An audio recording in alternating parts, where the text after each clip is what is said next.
বরের বার্থডের দিনকে বেরিয়ে পড়লাম গাড়ি ভাড়া করে মন্দির দেখতে কোলাপুরে।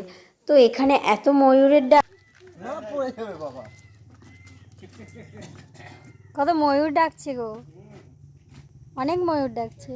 আচ্ছা, তোমরা কি ময়ূর ডাক শুনতে পেলে? আমি কিন্তু এই জায়গায় প্রথম শুনলাম ময়ূরের ডাক।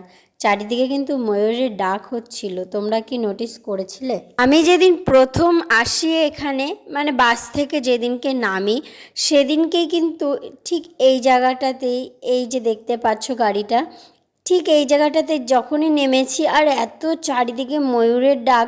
ঠিক এই বাঁ পাশের এই যে পাহাড়গুলো দেখতে পাচ্ছ, এইখান থেকে ময়ূরের ডাকগুলো আসছিল। আর যেখানে ওদের বাড়ি গেছিলাম ওইখানে তো চারিদিকে শুধু ময়ূরের ডাক, সকাল থেকে ঘুম ভাঙছে ময়ূরের ডাক। তো আমরা কিন্তু তিনজনা বেরোইনি। আর আমরা যেই বাড়িতে গেছিলাম ওদেরও দুটো বাচ্চা, একটা বাচ্চা ছিল।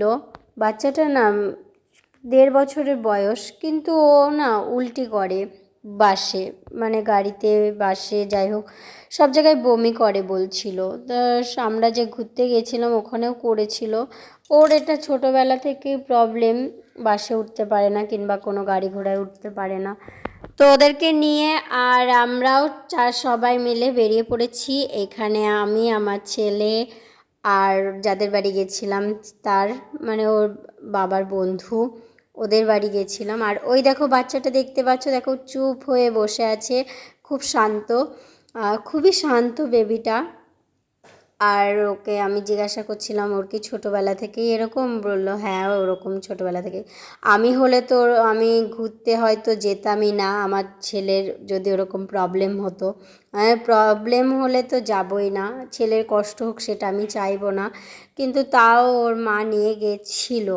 ছোট বাচ্চাটা সারা রাস্তা ঠিক ছিল, ঠিক বাড়ি ফেরার পথে খুব বমি করছিল। তো ওইখানটায় সবাই একটুখানি আপসেট হয়ে পড়েছিলাম।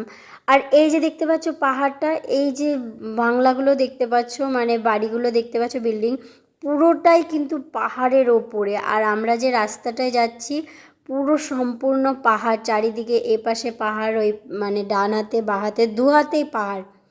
আর পাহাড়ের মাঝখান দিয়ে যাচ্ছি, আর পাশে দেখো সাইডে লাইন হচ্ছে, রাস্তা আবার তৈরি করছে, পাহাড় কেটে কেটে পাহাড় তৈরি করছে। আর এই পাহাড়গুলো দেখো কত সুন্দর, ক্যামেরায় খুব একটা ভালো আসছে না আমি বুঝতে পারছি, কিন্তু দারুণ জায়গাটা।